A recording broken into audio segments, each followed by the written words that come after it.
back, everybody. Now we have Jan Haldane, and she's going to be talking about narcissistic abuse. She has lived and breathed this narcissistic abuse and is absolutely the perfect person to go to when it comes to this subject. So take it away, Jan. Thanks so much, Trish.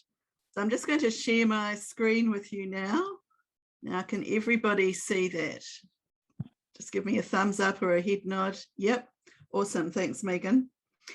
Okay, so yes, as Trish says, unfortunately, I have lived this scenario, and that's why I'm so passionate about teaching it.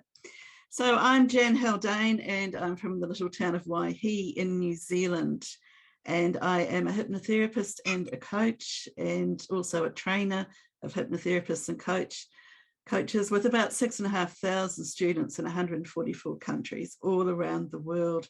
And I'm the creator of the program Hypnorescue, Reclaim Your Life After Narcissistic Abuse. So why is this my passion? Because, you know, it's a bit of a rugged topic, to be honest. You know, I don't think we're going to get 10 years younger like we did at Kareen's presentation, but hey, that's all right. Because what I really want to get across to you today is we as therapists or coaches, whatever you are, or you may be both, we really need to educate ourselves about what narcissistic, toxic, abusive relationships are actually like, because it's very easy to re-traumatize your client if you don't know.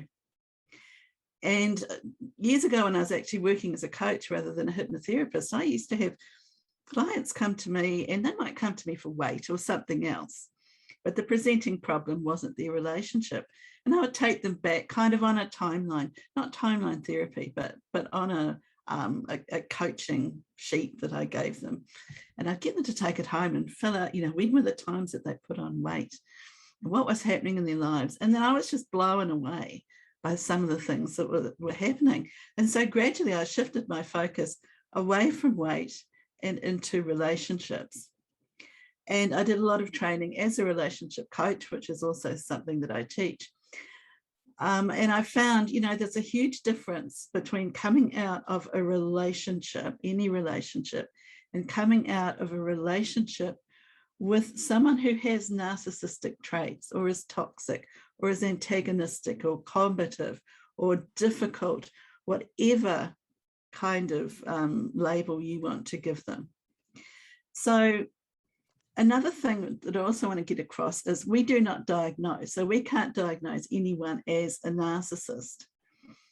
Most narcissists, or people that are high in narcissistic traits, go undiagnosed because, of course, they can't admit that there's anything wrong with them. And we'll talk a little bit about that further along the line. So often, you know, we are using the label of narcissist. It's quite popular at the moment. You know, back in the day when I had a narcissistic mother, no one had ever heard really of narcissist, or lay people hadn't. And so she was just labeled by the family as difficult. You know, poor little Janice, you know, she's got that difficult mother. Well, having that difficult mother unfortunately set me up to be vulnerable to other narcissistic relationships.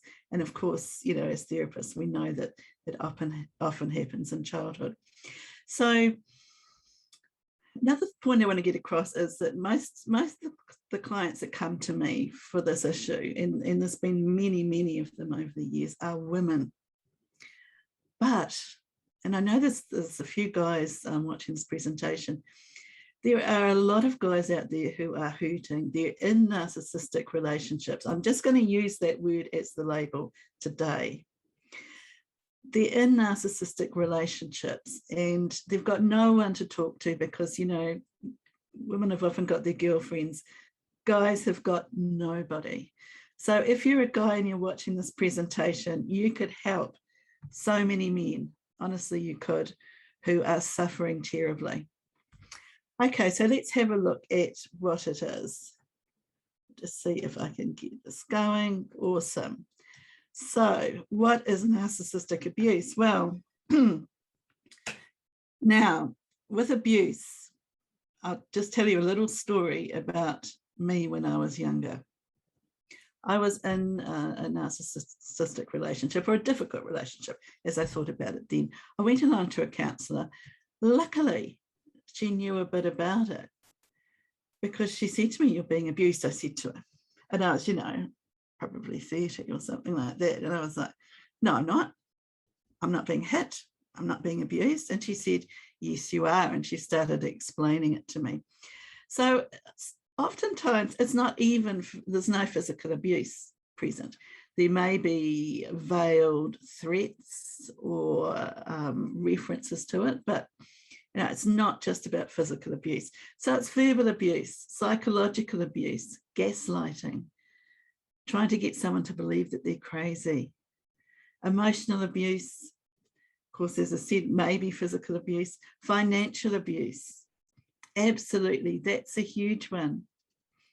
And it can be sexual abuse as well.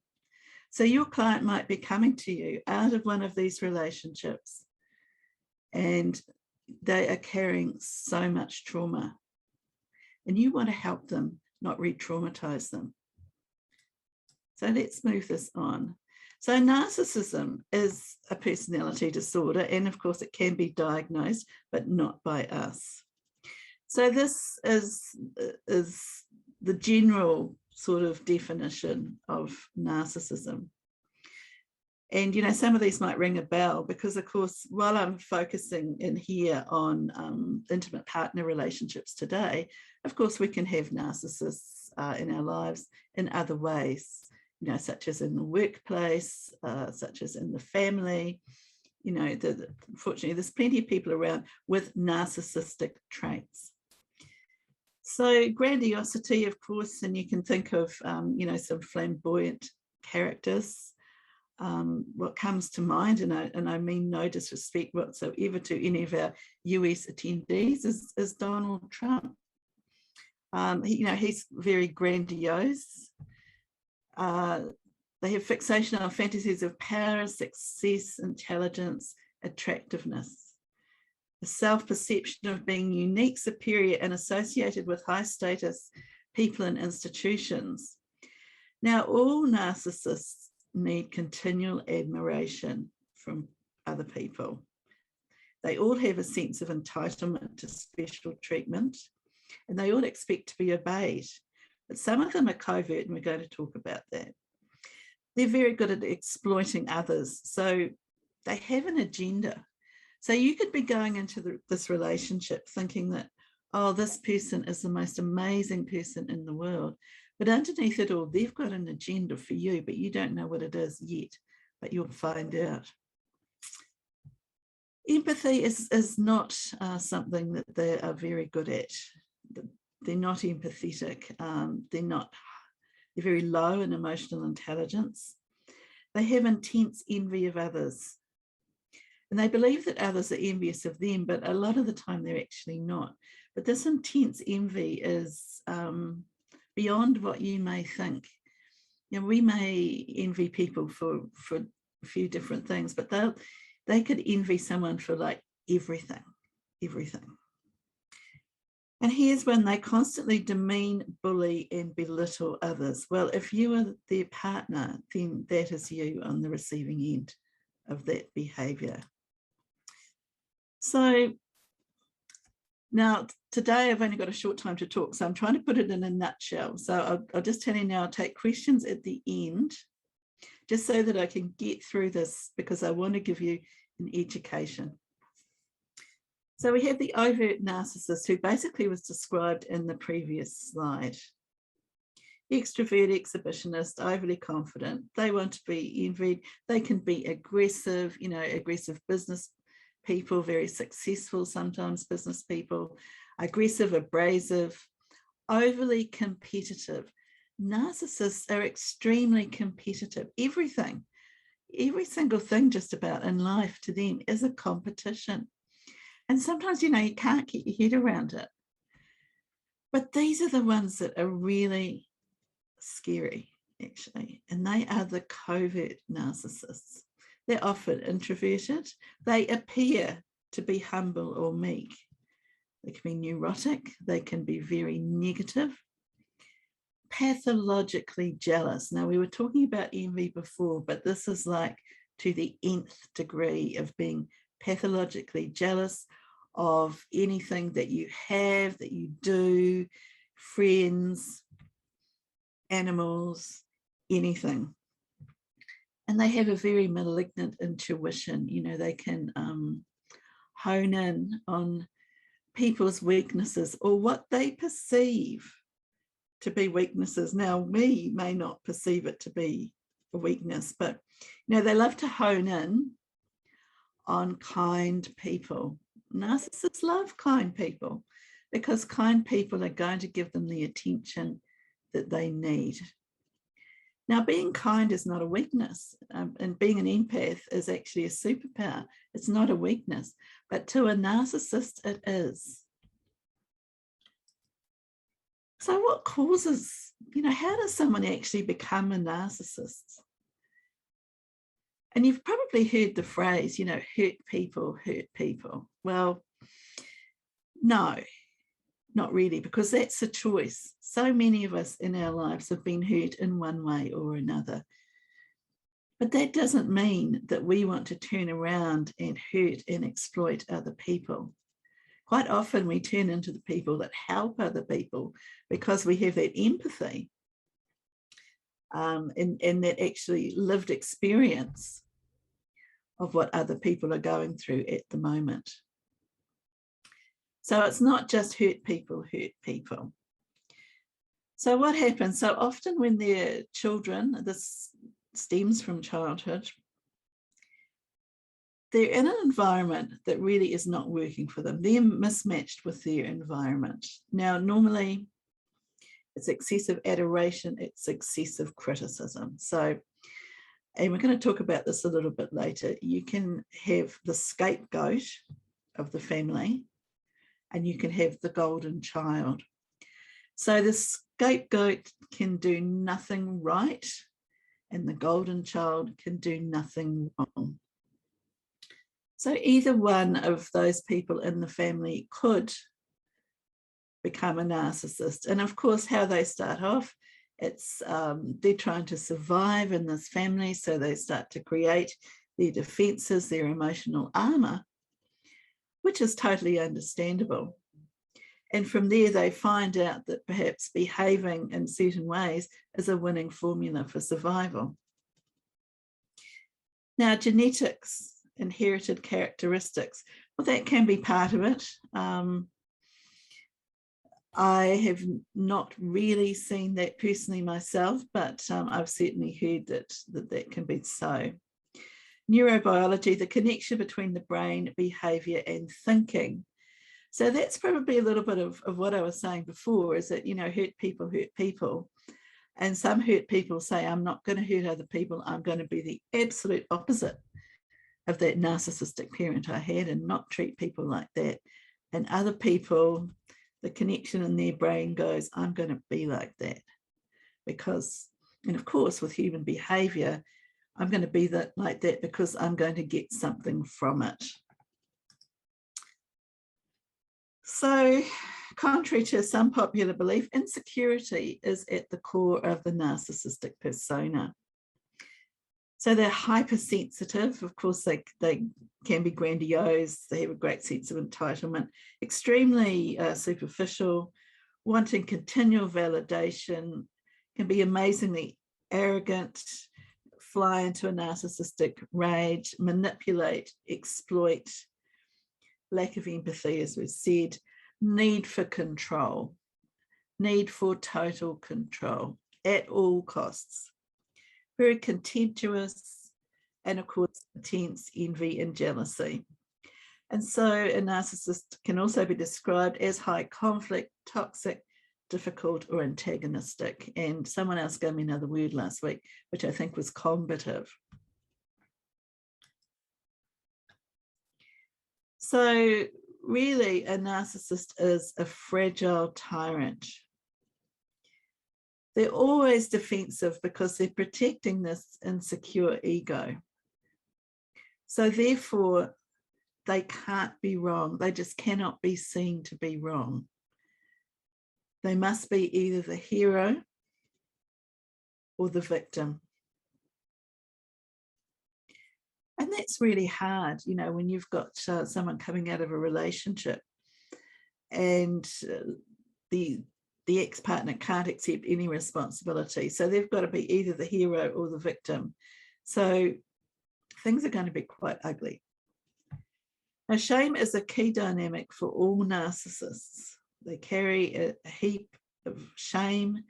And unfortunately, if you are a survivor of narcissistic abuse, then you will also, at some point in time, carry toxic shame. That's something that we need to work on with our clients, because that's what stops a lot of them actually seeking help. They're too scared to admit that they got themselves into this relationship with such a person who, of course, they didn't know in the beginning was this type of person, because a narcissist puts on their mask.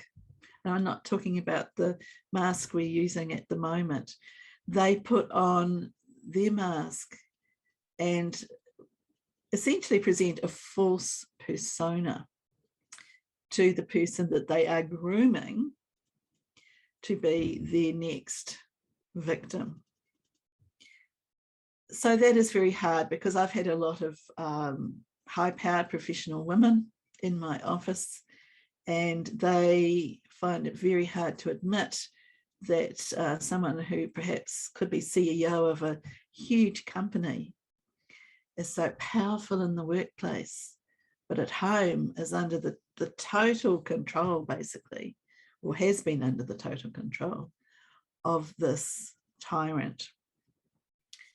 And they lose faith in themselves, and it's really, really sad. And they think, well, you know, how could I let that happen? I don't let things happen in other parts of my life. How could I let it happen? And it starts to go in the negative spiral, beating themselves up. Will it happen again? And so this is where we've actually got to get in and help them. So now some narcissists throw tantrums if their ego is threatened. And let me tell you, it's like a 2-year-old. I had one as a partner, and this was, you know, I'm not a young woman, so this was later in my life, and I got caught kind of unawares with this guy.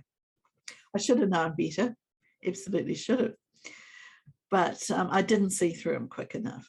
He would throw tantrums and start speaking as if he was back in the schoolyard, and all of his, if you notice his language, he would talk about his toys, and his partner as being someone who was his playmate in the sandbox or the sand pit.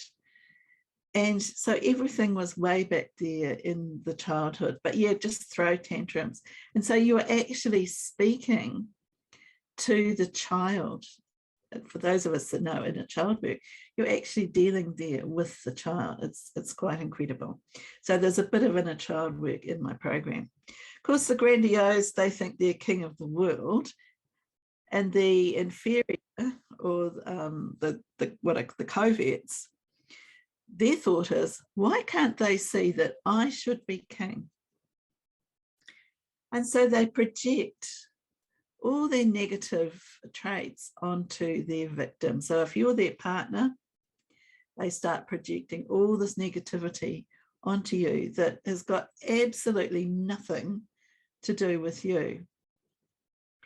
The unfortunate thing is that this goes on and on and on. And for those, most of us here, I guess today, are hypnotists, we know what that is. It's compounding that suggestion. They also, there's a lot of transference onto the victim. So if they've had, and they probably have had an abusive parent, or perhaps another type of relationship that was abusive, then suddenly you will become that person. And it's really creepy, let me tell you, because they're suddenly treating you like someone else, and you're like, huh?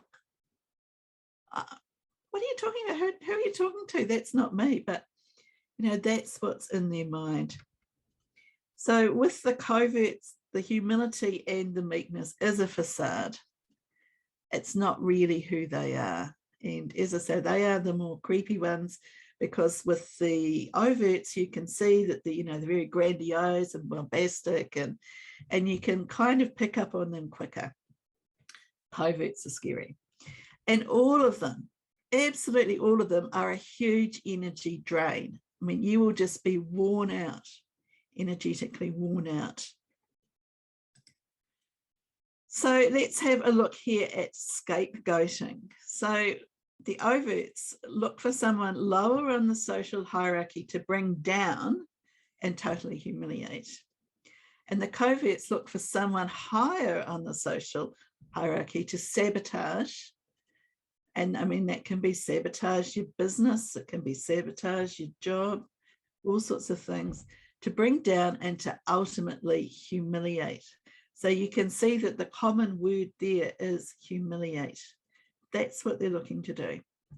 So the damage to the victim is severe and it is long lasting. And as I said before, most victims suffer from toxic shame, unfortunately, and they cover up for the narcissist. So let's just have a quick run through here of emotional abuse, because it's really, really important that we all understand this and the fact that it really has long-lasting effects. It's, there's the old story, sticks and stones may break your bones, but words will never hurt you, or something along those lines. Well, that's been disproven. If you're getting this day in, day out, basically being browbeaten by someone, then it is going to affect you, and it is going to affect you long term. So this can be, your client can be coming to you after all of this stuff.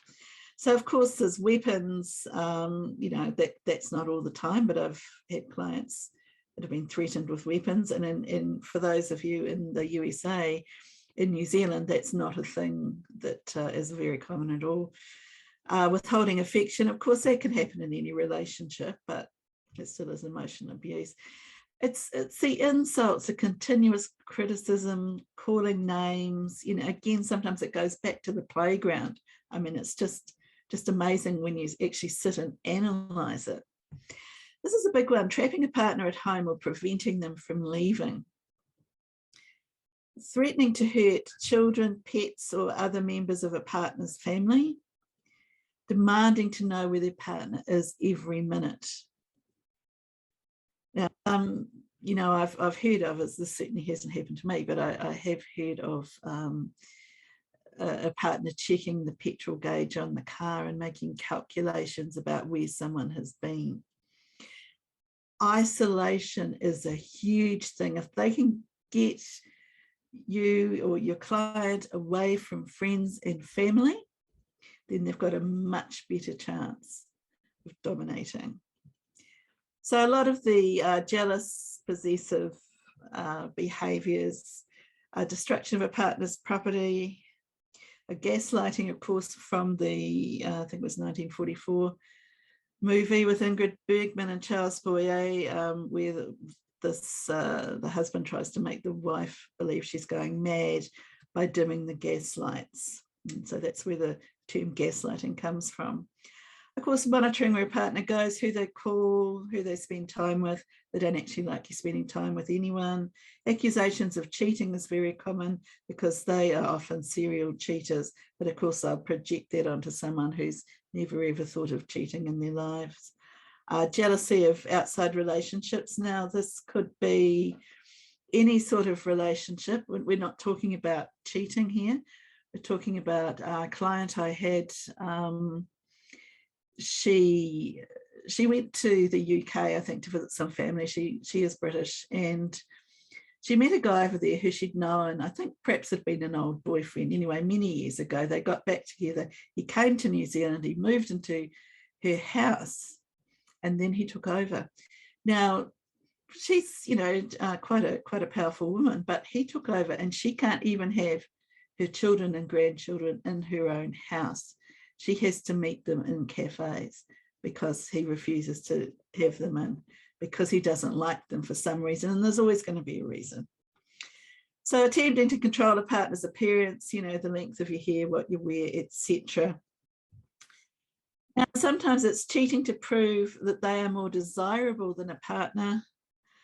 telling a partner they're lucky to be with them, and telling a partner that they won't find anyone better. Now, I've heard that a few times, both myself and from other people as well. So let's have a look at how our clients can be affected. So short-term effects on the brain and body: shame, hopelessness, fear, confusion, moodiness, of course, aches and pains. Remember, the body keeps a score, as that title of that great book by Dr. Bessel van der Kolk. Have difficulty concentrating, they have muscle tension. And of course, the longer they are stuck in one of these relationships, and it may be a long, long time, the more prolonged these effects can become. Long-term effects on the brain and body: chronic pain. So for those of us that deal with pain, insomnia, social withdrawal or loneliness. They may be too scared to talk to other people because they're going to get it in the neck from their partner. Guilt, anxiety, and eventually, because this has been drummed into them over and over and over, feel that the partner, or if it's a parent, is correct in that they are no good, or they are ugly, or they are whatever it is that they're being accused of being, which is absolutely heartbreaking. And of course, there's many studies that show that emotional abuse can contribute to all sorts of different things, like chronic fatigue syndrome or fibromyalgia, and a lot of other things as well. And then we come into one of the main things that people say when someone is stuck in a narcissistic type relationship: well, why don't you just leave? Why don't you leave? But it's not that easy. It really is not that easy. They're not going to leave until they're ready to leave. Now, most of my clients come to me after they've left, when they're trying to put their life back together again. So why is it so hard to leave when, you're putting up with all this absolute nonsense? Well, trauma bonding. So trauma bonding really is like intermittent reinforcement. So there's a cycle there of being devalued and then rewarded over and over. And so it actually creates a chemical and hormonal bond between the victim and his or her abuser. So that's why victims of abuse can actually say that they feel more bonded than they would in a normal relationship. It is, again, that intermittent reinforcement. So anyone who's in any sort of abusive relationship can become trauma bonded to their abuser. But if they have been brought up in a household where they've had perhaps a narcissistic parent, or not even narcissistic, an abusive type of parent, and their survival strategy has been to become a people pleaser, or to hide in their room, or to do whatever it is, they are more prone to being vulnerable in their adult life to being taken in by a narcissist. Because of course, somewhere in, subconsciously, this feels familiar. It's familiar. So of course, they're going to try and resolve that unresolved relationship in this current adult relationship. And all of this is subconscious. We're analysing it as therapists, but the clients are not. So they don't really know sometimes why a lot of the stuff is happening, and then they start to blame themselves, that they're no good, and they never have a good relationship, and all the rest of it. So signs of trauma bonding. You want to leave someone, but you can't bring yourself to cut them out of your life. This next one is one that I think is really, really crucial. You're in a relationship that you would never want any of your loved ones to be in.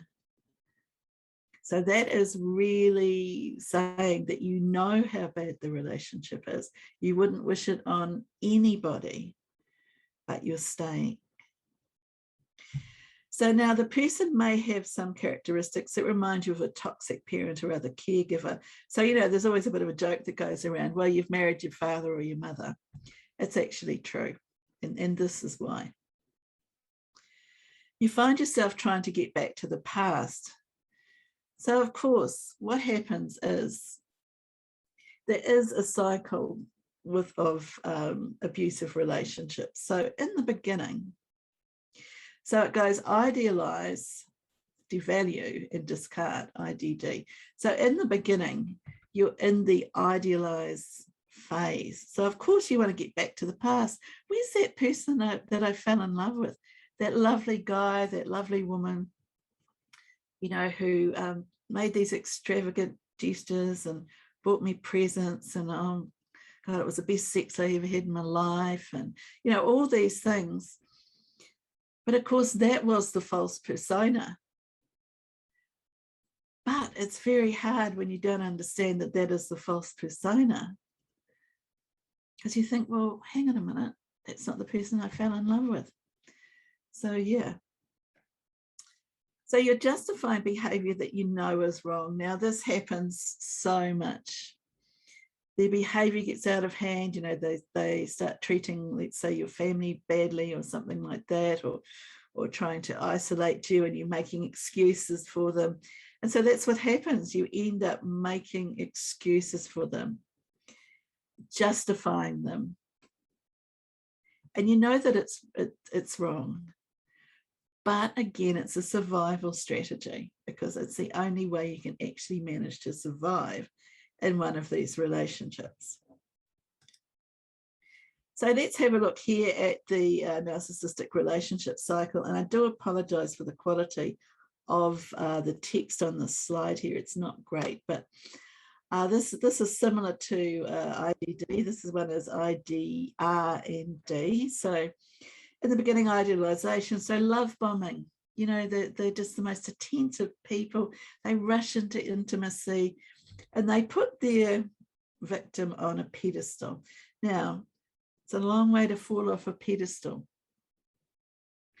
Devaluation, so this can occur behind the victim's back when they start saying nasty things about you to other people, and then you start to wonder why people are looking at you in a funny way. And they can also, you know, rage and carry, you know, just actually escalate their abuse, which can be all sorts of abuse: verbal, emotional, physical, financial. Of course, if you are better off than they are, because they are pathologically jealous, they cannot handle that. So they're going to try and bring you down financially. And then while they're doing this, while they're in the devaluation phase, which comes before the discard, which could be you or it could be them that's doing it, they're looking for a replacement, because they're actually relationship addicts. A relationship to them is a reflection of their perfection. So the devaluation starts when you no longer see them as perfect, and that triggers a narcissistic wound, because they have to be perceived as being perfect. So they've seen that you no longer think of them as being perfect, and so they've started to devalue, and therefore they must find a replacement. There must be another supply. It's called narcissistic supply, which is a supply of the energy that they need, because essentially they are energy vampires.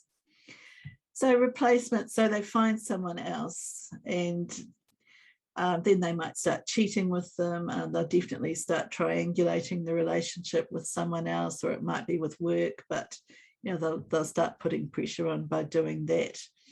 This whole relationship cycle is a topic within itself, and I did toss up today whether to do that as my presentation, but we're just getting the very short form here. So then we step over to 4. So now the discard by the narcissist or by the victim.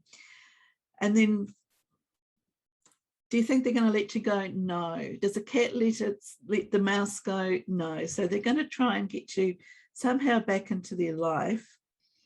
And this is called hoovering. So they're trying to suck you in. It's like, you know, the vacuum cleaner, the hoover, trying to suck you back into all their shenanigans, all their rubbish. It's never going to get any better. But, you know, it's easy to be sucked in because they're making all these promises. They might have been to therapy themselves, you know, so they've changed. But, you know, here's the thing. Narcissists very seldom go to therapy. And if they do, it's really just to say they've been to therapy. So,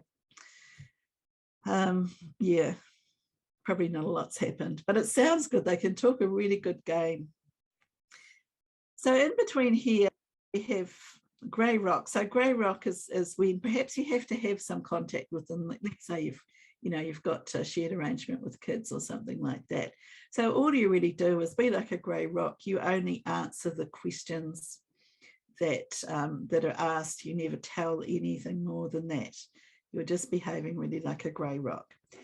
The only way really for anyone and for your clients is no contact. That is the only freedom you're going to get. That means you never, ever have any contact. If they're shooting texts at you and on every social media you've got and whatever, you block them on everything and you never, ever respond. And that is really the only way to get rid of a lot of them. So let's have a look over here. So when it comes to your clients, what do you really need to do? So first of all, they need to recognize that there is a pattern to abusers in relationships, because they would have been told that it is all their fault. It's always the other person's fault. There is no self-responsibility taken by the narcissist. So they need to actually recognize the pattern of what's happened to them, the person with the false persona that they fell in love with, and stop beating themselves up. Then the next step is they need to release all of those emotions. And, you know, I have a program that does this over 7 weeks. But there are also many protocols, I'm sure you know, or systems or techniques for releasing emotions. They need to release the emotions, and then they need to reclaim their lives. So, of course, we're future pacing them. What can their life look like to get them out of that, sitting there crying and crying and crying in your office, to actually believing that there is hope, that they can meet someone who's not like this, that they can have another relationship, that they can do what they want in their life. Because sometimes their whole world has been reduced to this tiny little box, and they've actually forgotten who they are, what their dreams are, what they want, because it's impossible really to have dreams and wishes with a narcissist. And of course, there are degrees of this, some are lower in narcissistic traits than others. So basically that's what we need to do. Now, I did hear or saw on a Facebook group, someone was complaining because a client had come in and said that their ex-partner was a narcissist, and they shouldn't be calling them that, and it's just a label. Because obviously they hadn't been diagnosed, and of course that's correct, it was a label because they hadn't been diagnosed. And we don't want to be labeling people. I'm not suggesting at all that we do, but the only beauty in the label of narcissist really is in getting an understanding of the behavioral traits, how they affect our client, and what we as therapists can do to help them get over it. And one of the things is listen to their story in the first session. I'm not saying keep them stuck in their story, because one of the replies on this Facebook group was, I'm not going to listen to their story, I've got a technique. Well, you're doing this work, you do need to listen to their story. You don't keep them stuck in it. We can move them along. We've got techniques. But, sometimes you may be the only person that they can actually talk to about what really happened. And let me tell you, most of us have heard a lot of stuff over the years. Yeah, you might be hearing stuff you've never heard before. It's pretty serious. So I am going to finish that there and stop sharing my screen. And now, have we got some time for questions, Trish? Awesome. Absolutely, absolutely. Go nuts. Okay, so, there's a huge... Yes, Rebecca, you do need to listen to the story. Honestly, that's my system combines hypnotherapy with coaching. I also got coaching tools because we've got to get it into their conscious mind as well. Yeah, Wanda, your ex-husband turned your family against you. That's so common. You know, once you split up, they actually start a smear campaign against you. It can be really harmful. Yeah. The body keeps a score. That's Bessel van der Kolk. The other one is When the Body Says No by Dr. Gabor Mate. Yes, I know. Right. Yeah. Lots of people have experienced it. How would you treat a teenager living with a narcissistic mum? Wanda. If someone is still living with a narcissist, really all the best thing we can do is to actually raise their self-esteem. That's the best thing to do. Now, with a teenager, you know, I'm guessing there's going to be options for them leaving home at some point, whether it's to go to college or they can get a job and go flatting or whatever. So it really is raising their self-esteem and letting them know that they can have a vibrant future, and educating them in some of the ways of perhaps reducing some of the contact with the parent. Hard if they're living in the same home. They'll still be within their coping strategy there. So it's really more giving them a strategy to look forward to. Yeah. I think with a teenager. A question just from a personal perspective, if I may, Jan. Of course. So I have found, like in my clinic, for example, I have had those clients that come to me that are the victims of the narcissistic abuse, but have convinced themselves that there's something wrong with them. Would you advise them on any level that perhaps their partner should come to therapy? No. No? If their partner is, you say their partner is a narcissist? Yeah, so the partner is a narcissist, and then the Okay. client the client comes in and they're convinced that there's something wrong with them because they're still in that mentality where the narcissist is controlling them. Sure. So yeah. So no, I would not. What I would suggest doing is working with your original client to, again, ego strengthen them, get their self-esteem going. Yeah. What is it that they want in life? Because often the narcissist needs are so great that you actually cannot have any needs yourself. So what is it? What do they want? What do they want in their life? Now, if you allow the narcissist to come along, here's what's going to happen. If they come, they probably won't, but if they come, they're going to want to be the person who is the good guy or woman in the session. Okay, so then it's going to become a competition between your original client and the partner as to who you, as the expert, as the therapist, whose side you're going to take, because you've got to take their side.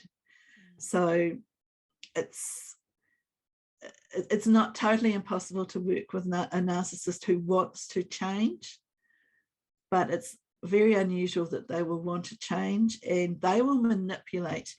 If you're trying to do couples counseling or something like that with them, or couples coaching, whatever, they're going to be manipulating the whole way through. So you're better off working with that one client and doing your best to raise them up. Good point. That would be my best advice. I'm pretty sure that my cat Eddie is a narcissist, because he keeps taking over my mouse pad and bullying me because he won't let me use it. No, I don't think he is. I've known Eddie since he was a baby, and I don't think he is. Give I me think back he's my just, mouse pad. I think he's a sookie lala, Trish. Yeah, he's a wawa. Absolutely, absolutely. Okay, so So I have placed Jan's ebook into the chat several times for you guys to download, and she does have a special offer as well. If you'd like to talk about that just quickly, Jan. yeah, so my special offer is 50% off. Oh, sorry, $50. I was getting a little bit too generous, yes. $50 off my course catalogue, which is my training school, Upskill Academy. And there's 15 courses on there at the moment, and about 4 of those are relationship-based courses. So, you know, that will help you actually move your client forward. And there's a bit of couples coaching in there as well.